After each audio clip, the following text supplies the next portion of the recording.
And so, a day before this event po, he sent me his message for you. So, kaso hindi nabasa kanina, tapos tumawag siya. Basahin ko daw. So, ito po yung sabi niya. Happy birthday, Mama Helen. Enjoy ka tonight. Para sa'yo tong gabi na to. Thank you po, Ma, sa pag-aalaga sa akin. Thank you po. Pinalaki mo ako ng mabuti. At thank you sa lahat ng ginawa mo para sa akin, Mama. Ikaw ang tumayong Mama at Papa ko. Lagi kang nandyan para sa akin. Lahat ng kailangan at gusto ko, binibigay mo po. Ikaw ang pinaka-the best na Mama Helen sa buong mundo. Pangako, Mama, mag-aaral akong mabuti. Gagawin ko po lahat para makapagtapos at maimarcha mo po ulit ako.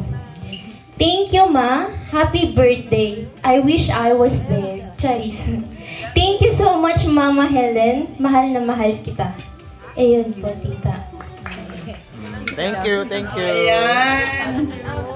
Diba, ang sweet ni Idoy. So,